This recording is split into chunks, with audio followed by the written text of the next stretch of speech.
Quero compartilhar com você aqui um texto muito lindo, muito maravilhoso.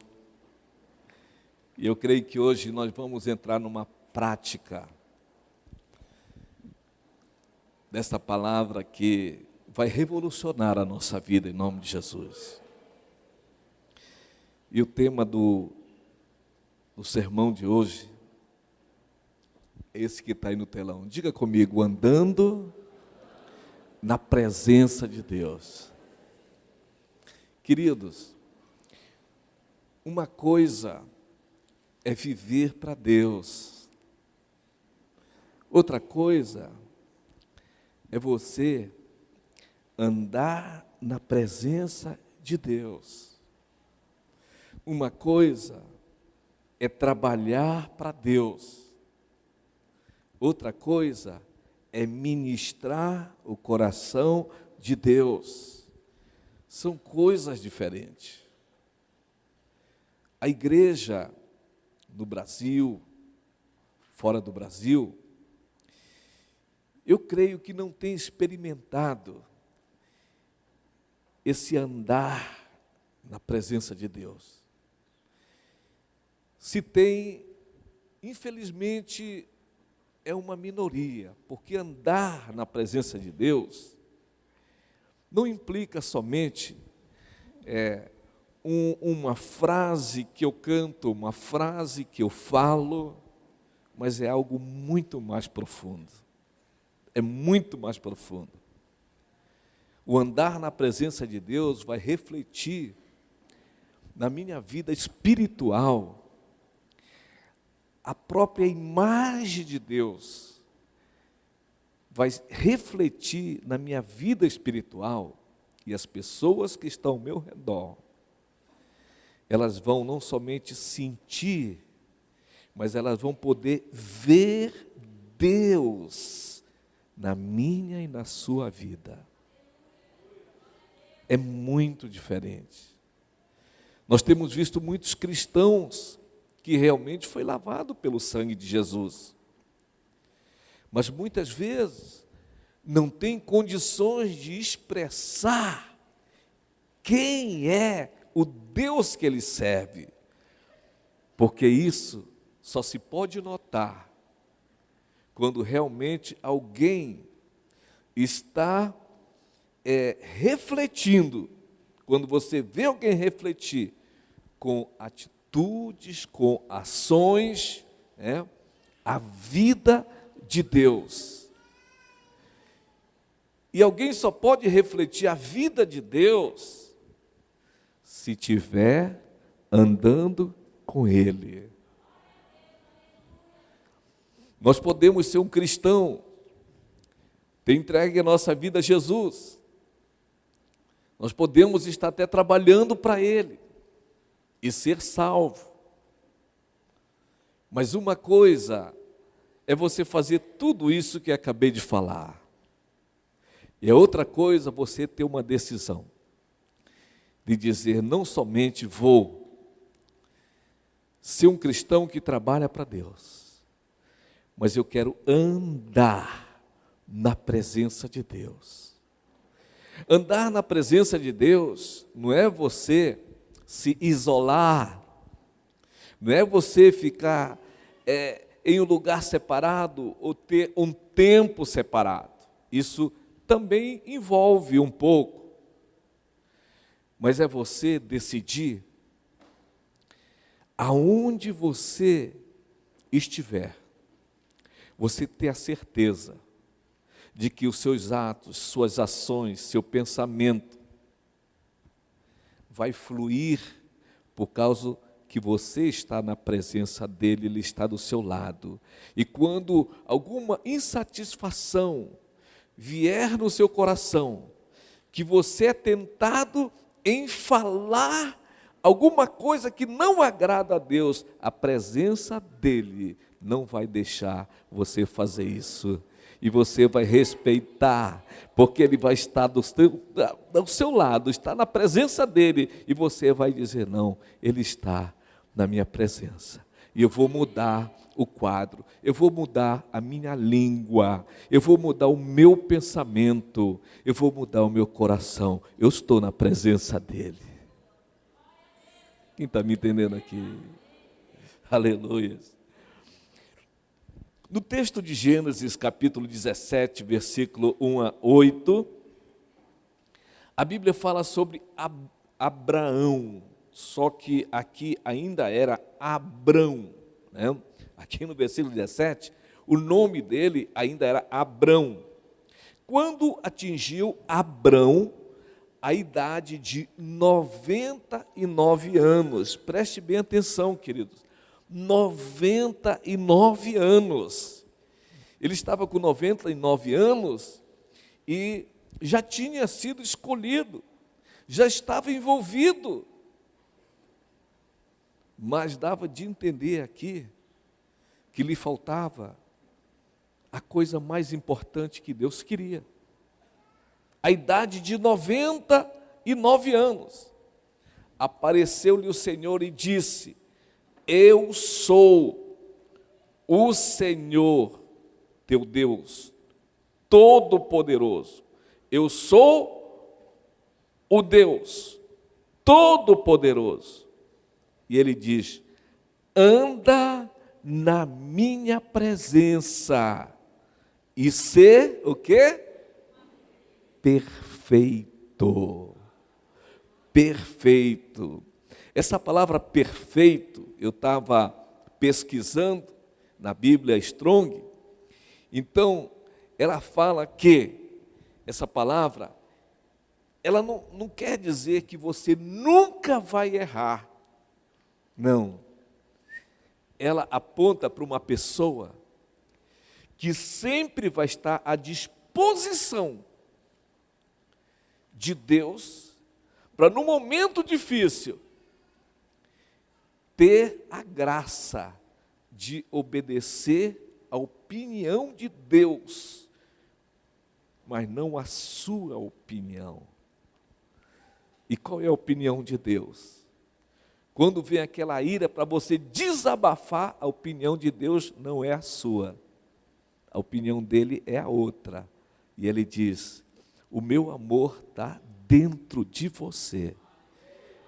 E eu quero ver agora esta pessoa que está diante de você me conhecer através de você. Queridos, isso é andar na presença de Deus, querido. Você vai escolher andar na presença de Deus. Ele disse: anda na minha presença e ser perfeito. Farei uma aliança entre mim e ti, e te multiplicarei extraordinariamente. Queridos, a aliança, eu creio que é muito mais forte do que uma aliança de casal. Uma aliança que nós fazemos com o nosso cônjuge é uma aliança de lealdade e de fidelidade. E nós temos que praticar isso, senão a aliança vai acabar.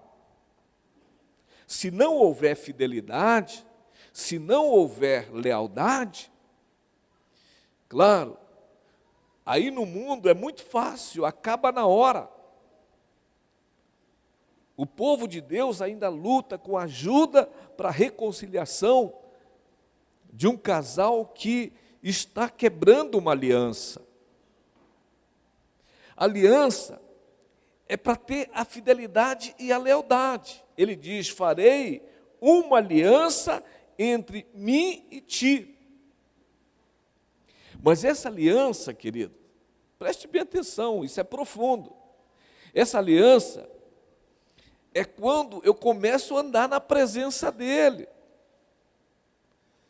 Eu nunca vou fazer uma aliança com uma pessoa, com juramentos a uma pessoa, se eu não conheço. Um jovem só vai se aliançar com uma outra jovem depois que haver o quê? Romance real, né? Noivado, tem um prelúdio antes de selar uma aliança. Quem está me entendendo aqui? Ninguém vai assim, vamos fazer uma aliança agora, a partir de amanhã nós vamos no fórum, vamos casar e vamos viver juntos. Não, tem um prelúdio. O noivado é o último degrau para você chegar e selar a aliança. O noivado já se coloca aquele símbolo, mostra lá bem alto. Ó, ele gosta de mostrar, ele noivou há 2 semanas atrás. Ele mostra, por quê? Tem que ser mostrado, ó, estou para fechar uma aliança. Aí no casamento, fechou. Queridos, ele diz aqui, anda na minha presença e ser perfeito. Farei uma aliança entre mim e ti. E nessa aliança, eu multiplicarei você, Abraão, extraordinariamente. O que ele está dizendo? Entre mim e te multiplicarei. Abraão, vou te multiplicar.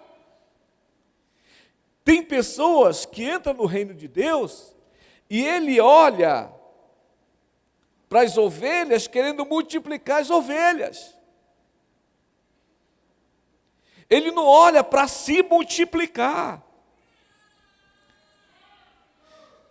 Se as ovelhas estão sendo multiplicadas, a motivação do coração daquele pastor de ovelha tem que ser essa: Deus, eu estou multiplicando, porque o Senhor está multiplicando a tua presença, a tua vida na minha vida, e isso está refletindo para as milhares de ovelhas, porque a tua promessa foi: eu te multiplicarei. Está saindo milhares de Geraldinhos, milhares de Abraãozinhos.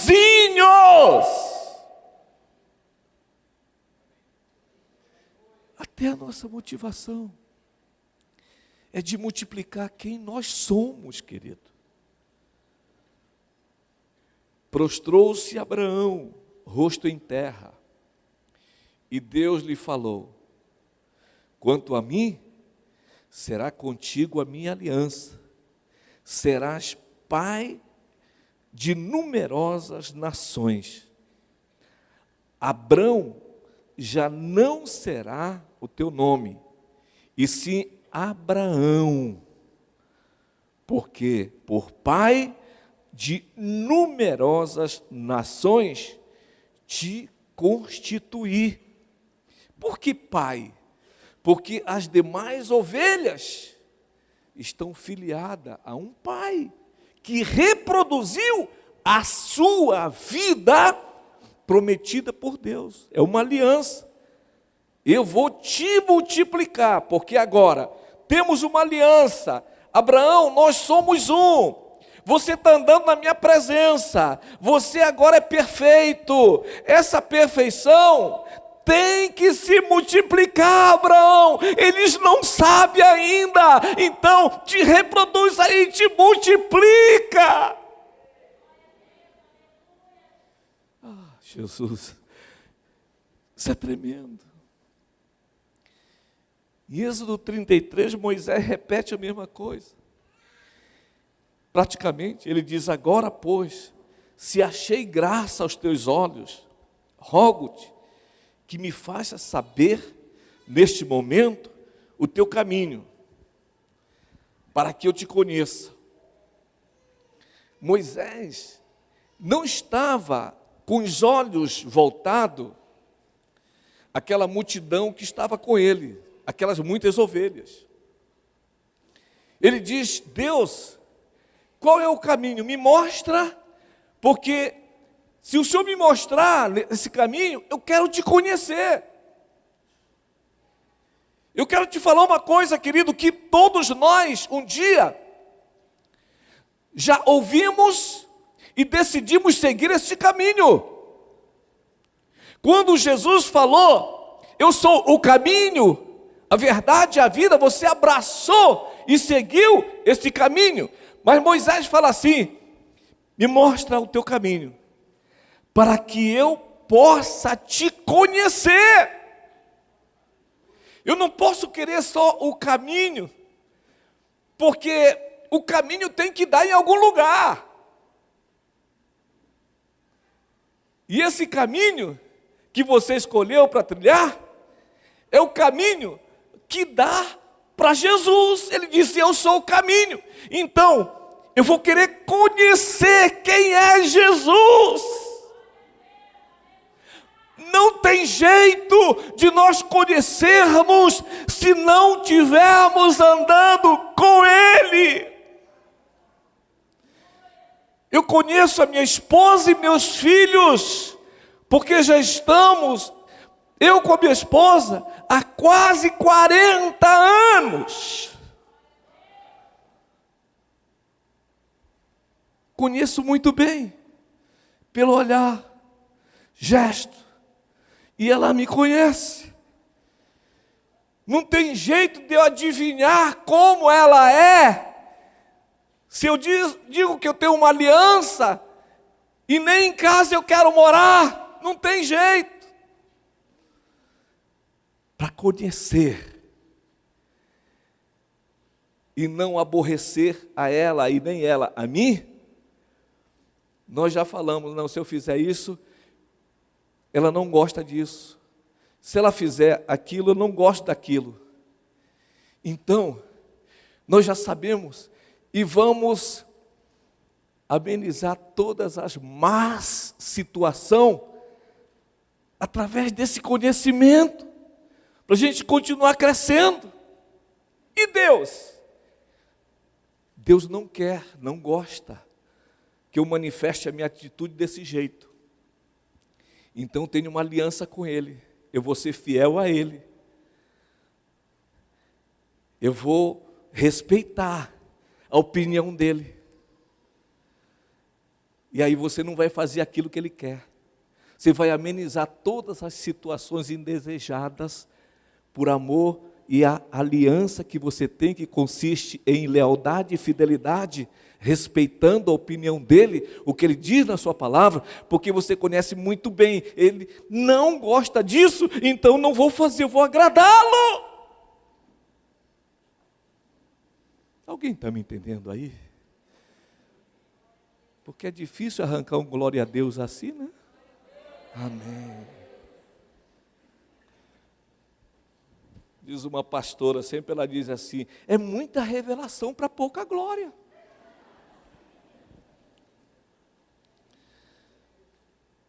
E ele diz, para que eu te conheça, ache graça a teus olhos, e considera que esta nação é teu povo. Respondeu-lhe, a minha presença irá contigo, e eu te darei descanso. Então lhe disse Moisés, se a tua presença não vai comigo, não nos faça subir deste lugar. Queridos, todos os heróis da fé fizeram coisas grandiosas e marcaram vidas de gerações que hoje nós temos tido como exemplo para nós. Mas tudo isso se deu na vida desses. Quem é herói da fé? Quem é herói da fé? Sabe quem é herói da fé? Herói da fé é aquele, a gente olha para a Bíblia e vê os heróis da fé. Mas quem é herói da fé hoje? Heróis da fé são aqueles também hoje, no Novo Testamento, que para o mundo cometeram loucura, mas abandonaram tudo para trás e seguiram um galileu chamado Jesus. E vive para Ele, e morre, se for necessário, por Ele. Isso é herói da fé. Cadê os heróis da fé aqui? Você é herói da fé. Nenhum desses heróis da fé, nenhum de nós, podemos contar nenhum feito de Deus, sem que a presença dEle não estivesse naquele momento, exatamente naquela hora, naquele dia, para realizar, seja livramento, seja o que foi que aconteceu com você. A razão é a presença de Deus. Esses homens viveram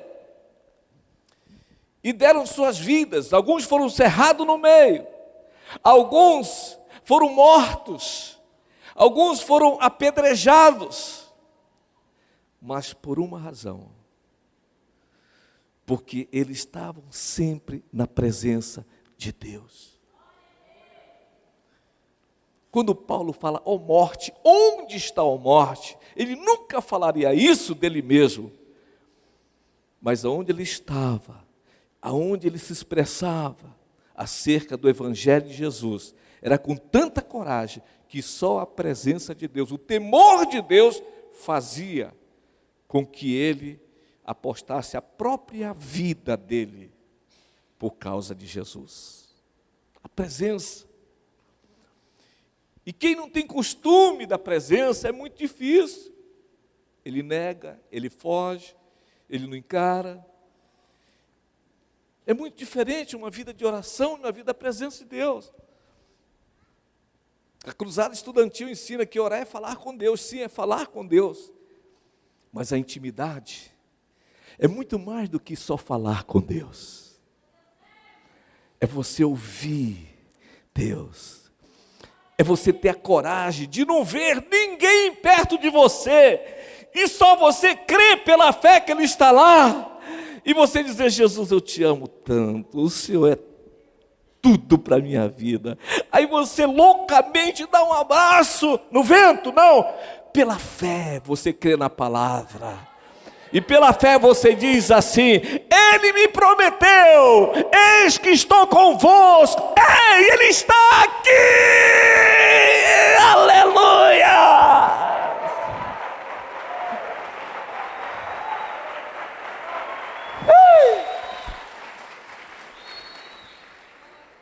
Só doido faz isso? Que o mundo e os religiosos chamem de doido, mas quem faz isso é quem é apaixonado por Jesus. Ei! Aleluias! Veja uma coisa, queridos. No Velho Testamento, 3 coisas precisavam ter para atrair a presença de Deus. Vamos ver essas 3 coisas? A primeira coisa aqui, diga comigo templo. Diga comigo templo. Segunda coisa, diga comigo sacerdote. Terceira coisa, diga comigo sacrifício. Muito bem. Vamos falar do templo agora? O que era o templo? Antes do templo feito, erguido por Salomão, o primeiro, havia o tabernáculo. O que era o tabernáculo? Também era uma espécie de templo, construída pelos judeus, pelos israelitas, para o lugar de adoração. E esse tabernáculo, ele era portátil. Ele foi desenhado por Deus, através e dado a Moisés, que do jeito que Deus queria, que funcionasse por dentro e por fora. Só que ele era portátil. Como portátil? Eu tenho uma garrafinha portátil de café. Para onde eu vou, eu levo ela. Chego no hotel, coloco a cápsula. É portátil. Quando o povo de Israel mudava, ia para outro lugar, então o tabernáculo também ia com eles, se movia. E com isso também eles mostravam que a presença de Deus ia com eles. Ia com eles. E as nações temiam, porque sabiam que o Deus do povo de Israel era o Deus poderoso. O último feito que abalou o mundo foi tantos que você nem sabe. Foi a guerra dos 6 dias que ele ganhou várias nações perto dele e tomou posse daquilo que Deus já tinha dado para eles. E tantas outras coisas, por causa desse Deus poderoso. Mas Salomão, ele ergueu o templo, e o templo já não era portátil, mas tudo que havia no tabernáculo, eles levaram para dentro do templo, até mesmo todos os moldes, o layout, tudo, não mudaram nada, e levaram para o templo. E ali, não somente os judeus, mas as nações afluíam para ali para adorar a Deus. Era um lugar de adoração. Então, tinha que ter templo para atrair a presença de Deus, tinha que ter sacerdote e sacrifício. Vamos ver aqui o sacrifício. O que era o sacrifício? Deixei o sacerdote por último. Só podia se santificar quando estava dentro da casa de Deus. O sacerdote era incumbido disso, dentro da casa de Deus. Então havia um ritual, a função dos sacerdotes eram muitas funções. Porém, nós estamos resumindo aqui e falando daquelas principais para atrair a presença de Deus. Uma vez por ano, ele fazia esse sacrifício em favor do povo. Então havia o templo, havia o sacrifício. E uma vez por ano, esse sacrifício era colocado no altar pelo sacerdote. E ali então, Deus ia, através do sacerdote, ver se poderia aceitar ou rejeitar. Por quê? O sacerdote tinha que ser modelo para o povo. Ele era o alvo de Deus. Cadê os sacerdotes aqui? Sacerdotisas. Você e eu somos o alvo de Deus. O alvo de Deus, como é que está? Então ele recebia o sacrifício. O sacerdote era a peça principal, era como se fosse o segredo principal dessa atração da presença de Deus. Se tivesse somente o templo, se tivesse somente o sacrifício, e não tivesse sacerdote, Deus não viria, não teria a presença de Deus. Tinha que ter os 3. Tinha que ter o sacerdote. E o sacerdote, querido, no Antigo Testamento, ele era separado para servir como oficiante no culto do primeiro tabernáculo e depois do templo. Ele era a pessoa que realmente Deus separava de uma linhagem, a linhagem de Arão.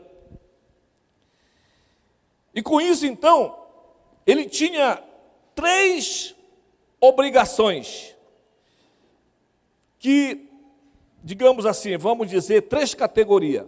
O que ele fazia? Primeiro, cadê os sacerdotes aqui? Eles ministravam perante o Senhor no santuário do Senhor. Essa é a primeira função deles, espiritual. Ministrar no santuário perante o Senhor. Segunda, ensinar o povo a guardar a lei de Deus. E em terceiro lugar, tomar conhecimento da vontade divina. Mas, queridos, entenda bem, se eu, como sacerdote, para me poder ministrar o coração de Deus, eu tenho que tomar uma decisão de estar na presença dEle. ninguém ministra por telefone, ninguém ministra uma vez por semana, quem ministra anda com ele, ministrador anda com ele.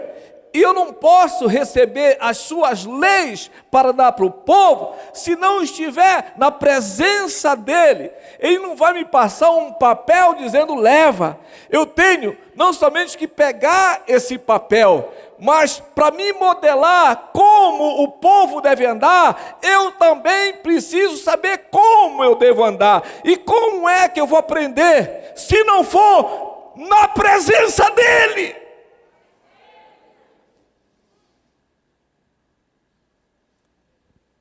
Na presença dele, querido. Ele vai modelar isso. Ele vai estar do meu lado, interferindo aquilo que não agrada a ele e mandando eu fazer aquilo que agrada a ele. Essa é a prática, queridos. Sabe por que muitas pessoas não têm vitória? Porque acha que somente dentro do templo, somente em algumas horas, nós resolvemos obedecer, nós vamos obedecer. Mas Deus vai entender quando tiver uma adrenalina aqui, e que eu não estiver satisfeito com alguém, Ele vai entender que eu tenho que extravasar um pouco. Isso não é verdade. Isso não pode acontecer.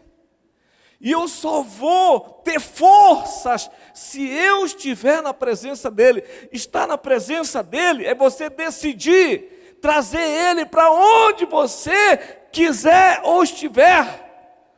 Porque somente lá você vai temer a aliança que você fez. Ele está comigo aqui. Ele vai decidir por mim. Ele vai me falar o que eu devo fazer. E pela palavra de Deus, conhecendo a Bíblia, que no tempo com Deus é uma das coisas que a gente deve usar também. É a leitura, a meditação da palavra. Eu já sei daquilo que Ele gosta e daquilo que Ele não gosta, mas Ele está perto de mim, para me dar força para fazer aquilo que Ele gosta, não aquilo que eu gosto. Porque aquilo que a gente gosta, a maioria não agrada a Deus. Por causa que nós somos muito fáceis para responder em favor do nosso ego, para responder em favor das nossas razões. E muitas vezes, mesmo tendo razão, Jesus não tinha razão para viver, não? Você acha que Ele tinha que morrer, mesmo por alguma coisa errada que Ele fez? Não. Ele estava ali morrendo na cruz por obediência. O Pai mandou, vai. Meu filho vai. E vai ser o grande intercessor, e o seu sangue vai ser responsável para redimir os pecados da humanidade. Porque Deus amou o mundo de tal maneira, que deu o seu filho. E Jesus falou assim: ninguém tira a vida de mim. Lá em João, no capítulo 1, ninguém tira a vida de mim, eu vou lá, dou, e tenho o poder de reassumir. Ele disse. Mas Ele que deu, não foi que tiraram. Por que Ele deu? Porque alguém mandou que Ele desse. E quando Jesus mandar que você faça uma coisa que agrada a Ele, o que você vai fazer? Se você fazer, você está copiando Ele. Ou seja, você tem uma aliança. E agora você está apto para se reproduzir.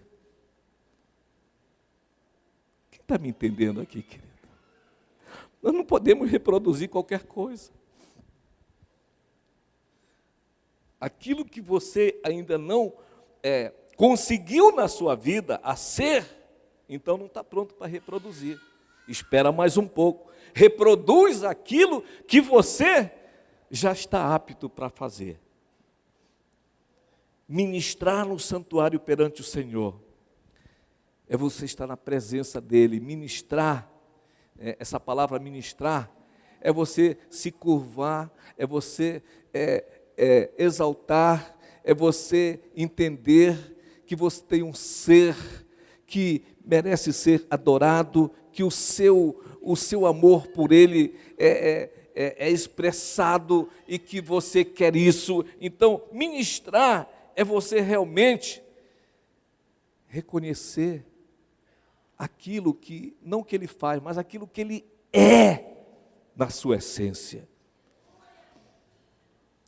Ensinar o povo a guardar a lei é você entender tudo aquilo que Ele quer para que seja reproduzido, para que o povo seja reproduzido através da sua e da minha vida.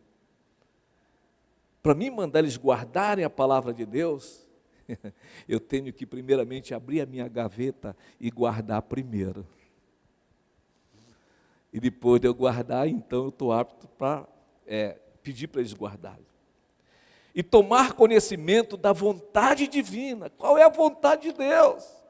É justamente andando na presença dEle. Ele disse, anda, Abraão, e ser perfeito. Aí você vai andar e Ele vai te mostrar, qual é a perfeita vontade dEle.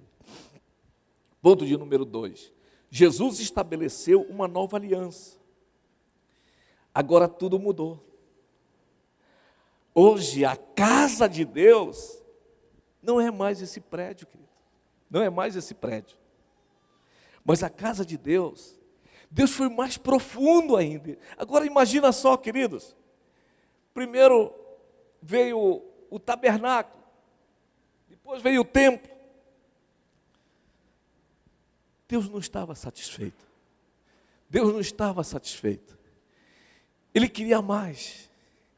Ele queria que a morada dele fosse dentro da minha e da tua vida. Ele queria ser adorado lá dentro. Ele queria agora andar dentro de mim e dentro de você. Para onde você vai, Ele vai também. E ficou muito mais fácil ainda, porque a luz não fica somente nesse lado aqui. A luz verde e a vermelha que impede, a vermelha que impede de você fazer o que não agrada a Deus, não está mais fora. O semáforo não está mais lá fora. O semáforo está aqui dentro.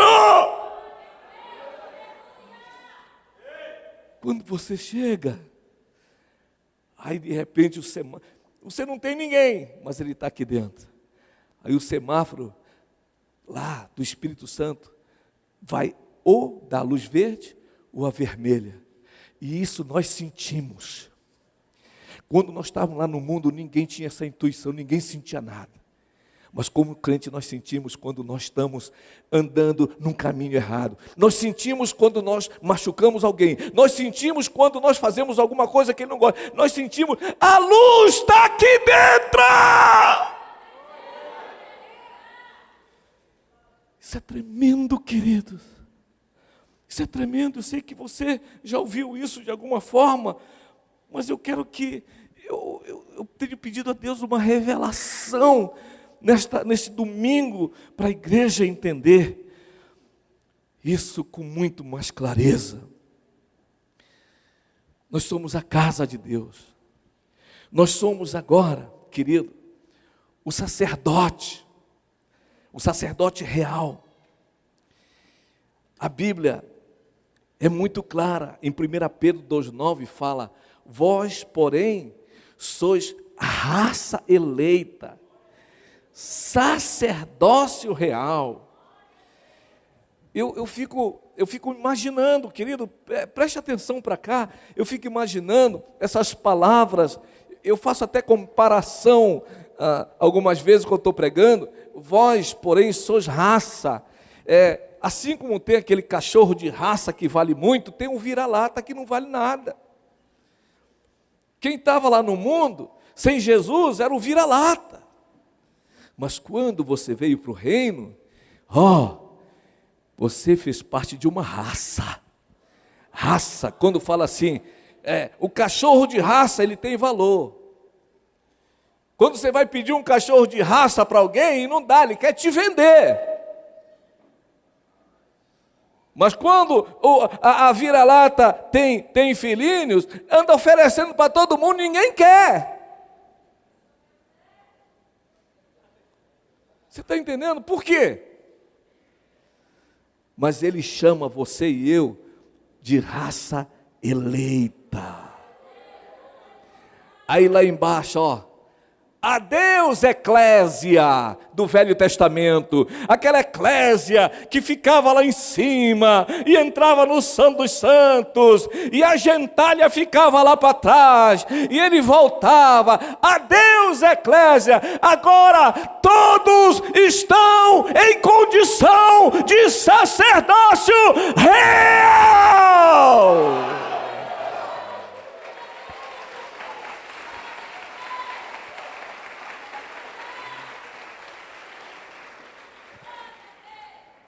Somos sacerdócio real, nação santa, povo de propriedade exclusiva. Exclusiva. Ele não te troca por ninguém, querido. A não ser que você queira trocar ele, mas ele não te troca, você é exclusivo dele e propriedade definitiva.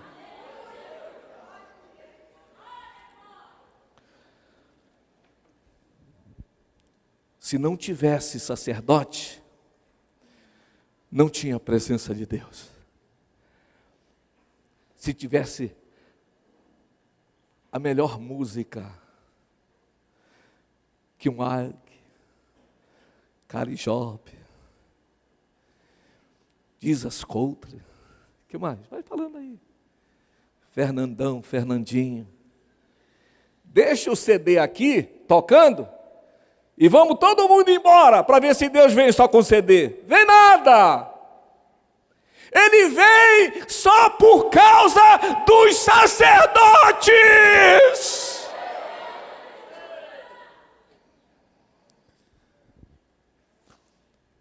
A música, ela é o chantilim que vai nos levar a uma sensibilidade mais aguçada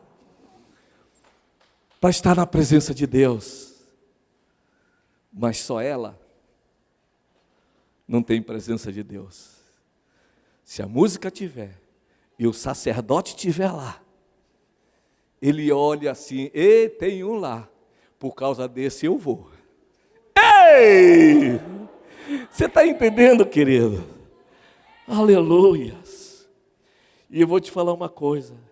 3 maneiras de comunicar com Deus são essas. Diga comigo, ouvidos. Ah, mas está muito fraco. Diga mais forte, ouvido. Quando você está lá, tem gente que ora tanto e fica, Senhor, amarro isso, amarro aquilo, amarra tanto que faz uma teia de aranha e vai embora.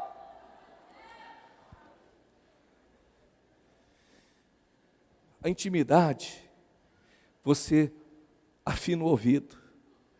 Talvez as primeiras vezes você não vai ouvir direito. Por quê? Porque não está acostumado.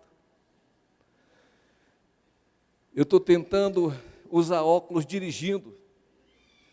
Mas às vezes eu esqueço, porque é uma adaptação. Eu tenho que me adaptar. Aí quando eu vejo que está um pouco embaçado, aí eu coloco, aí clareia, só que eu não tenho esse costume e tiro de novo. O tempo com Deus é assim. Você começa, mas não estou ouvindo nada, mas não estou ouvindo. Mas cala a tua boca, né? Porque tu falando e querendo ouvir, é mesmo que tu está comendo e querendo assobiar. Começa a entrar numa prática. Mesmo se ele não falar nada contigo.